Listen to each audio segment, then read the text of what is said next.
Progress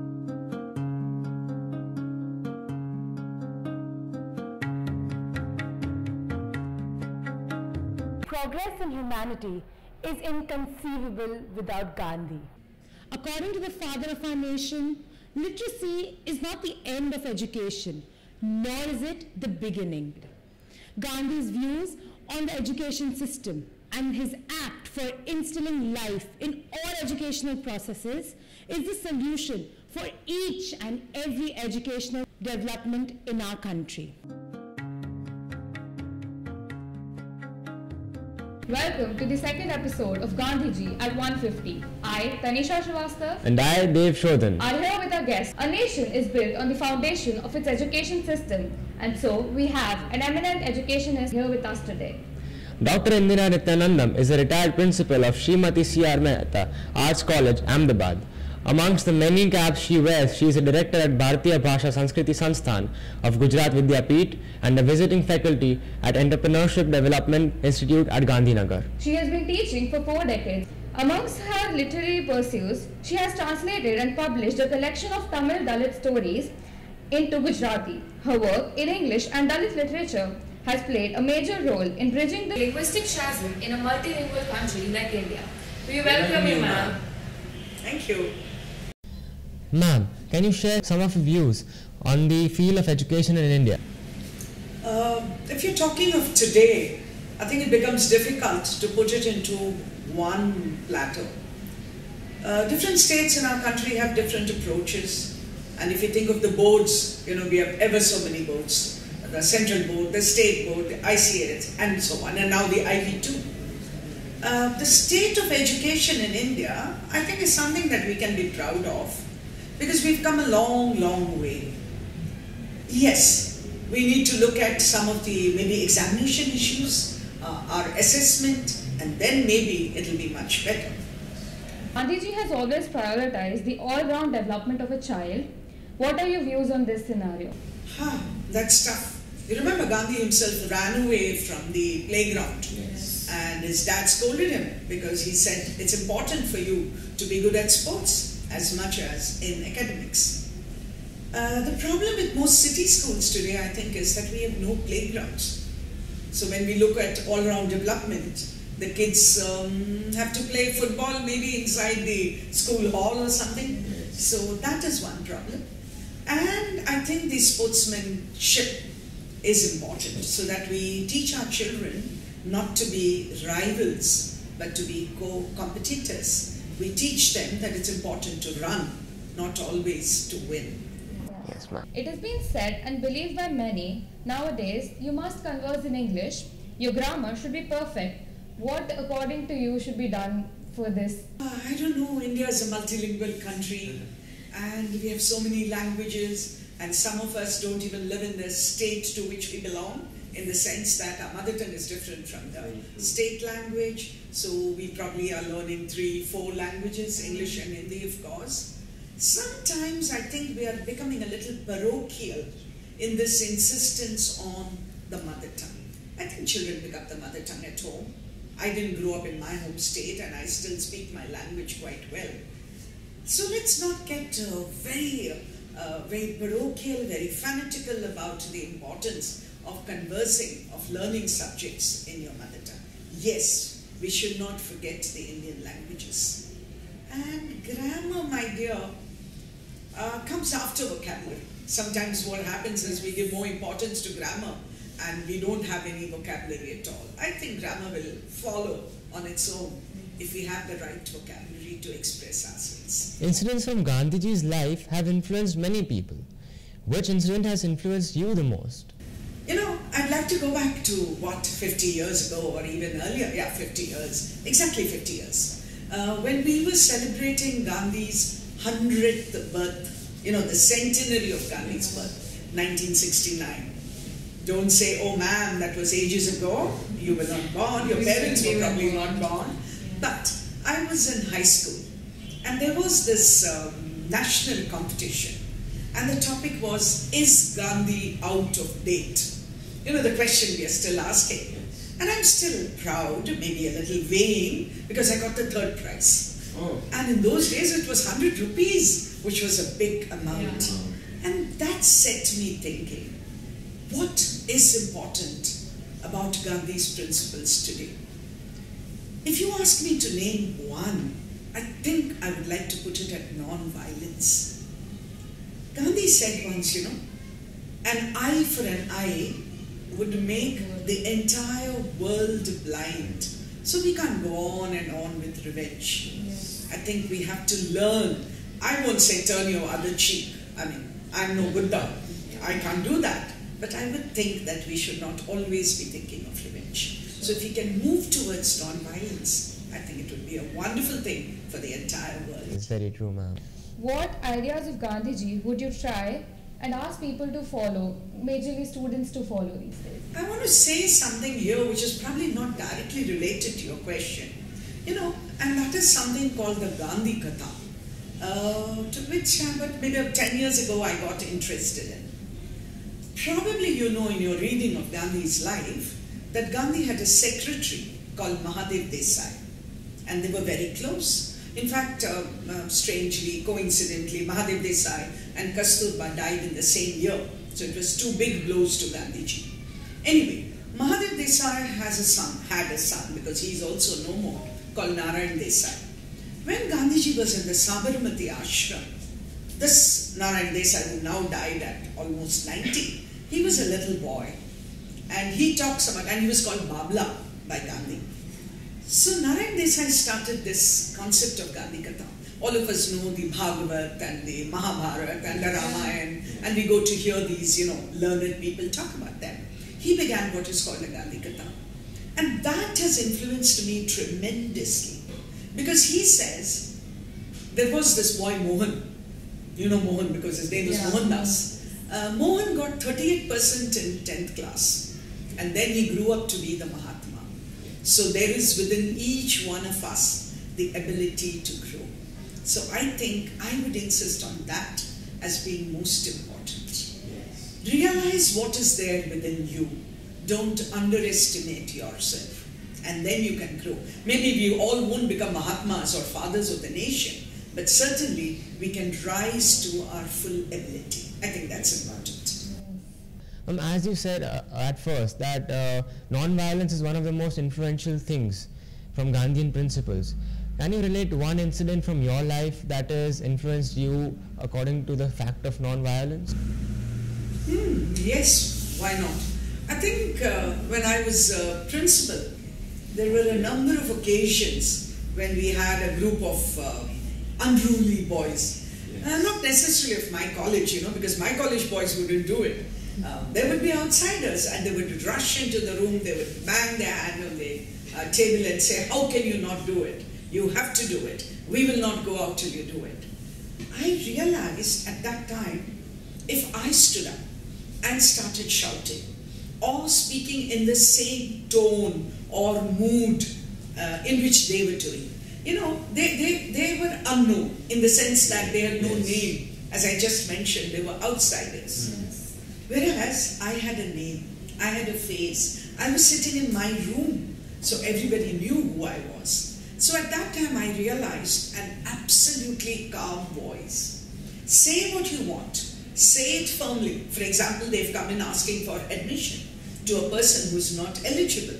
So I just say the rules will not permit it. But in my voice there is that firmness. I don't need to shout. I don't need to bang my hand on the table, my wrist on the table. I don't need to do any of that. But that firmness sends the message across. Stand in your own decision. Yes, ma'am. Yes, I think that's what non-violence is all about. I really found the incident of Gandhi Katha that you mentioned very interesting. So could you please elaborate on the Gandhi Katha? So this gentleman that I was talking about, Narayana Desai, when he was probably around 75, he woke up to the fact that the Mahabharata or the Bhagavat or the Ramayana lives on because the books are there. Yes. But people who actually knew Gandhi would gradually disappear in the sense that they would all die. So there must be something to keep his memory alive. And that is how he hit on the idea of Gandhi Katha. If you have a little patience, I think my answer is going to be a little long. Sure. Is that okay? Is that okay? Okay, fine. I hope our viewers also would like it. Yeah. So he said, I'm going to talk about Gandhi. So he decided to call it Mohan to Mahatma, Mohandas, and then later known all over the world as the Mahatma. What he thought he should do is to make it a very, very personal kind of a katha. Because he lived with Gandhi in the Sabarmati ashram. Gandhi affectionately called him Babla. And so he talks about how Gandhi ran the ashram, if you want to use the word ran. Because Gandhi was very, very particular about organization. I had the good fortune to sit in on some of these kathas. In fact, there was a TV show and I was part of the TV audience.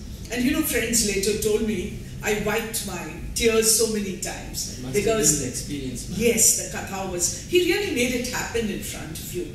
So it was very interesting. And then I went on and organized it in my college.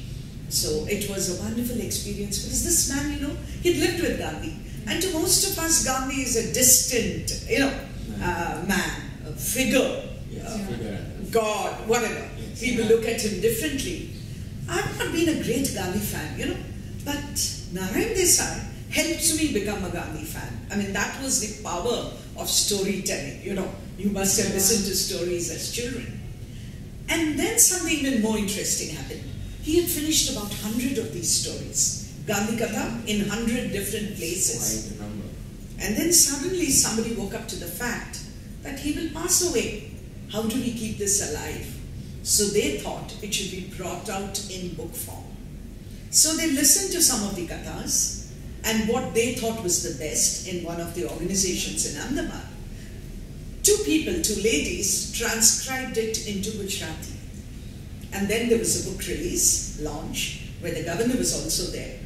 And one of the speakers casually mentioned, oh, well, it's come out in Gujarati, but then it'll reach a very small number.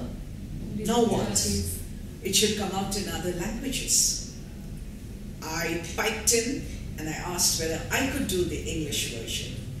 And it was a great pleasure and honor that Narayan Desai and the publishers agreed to it. So I must tell you, I have this book, which is the Gandhi Katha, which I translated from Gujarati into English. It's very interesting, but it was also very difficult. Because there are moments when it is so touching. The human suffering, for example, when Gandhi was in Africa. So there were these people, there was going to be a rally, and you remember Gandhi was thrown out of the train, etc. Yes. You know that story. So after that, he was fighting against the apartheid. That is the racial discrimination of people. Yes, because they had another color. They were not whites, they were blacks or browns. So there was this rally to which people from different parts of South Africa were coming. They were walking. They had to walk through jungles, they had to walk through plains. And there was this lady with a few days old infant in her arms. But she was also, with the crowd, walking towards the rally. And then imagine, there was a stream. And as she tried to jump over the stream, the baby fell into the water and was carried away by the water. There was a stunning silence because people couldn't move on. But the mother of the child, so geared up was she for the rally that she said, and let me say that in Hindi, "Jo chala gaya, wo to aane wala nahi hai. Chalo, hum to aage chalte hain." Can you imagine when I had to translate that line? I mean, I shed copious tears because the scene came out in front of me as Narayan Desai had narrated. It's heart-touching, definitely. Absolutely. So, that is the kind of experience that the Gandhi Katha and the translation of the book did to me. And I hope it will do to readers down the ages, because Narayan Desai is no more. So the Katha is over. Surely.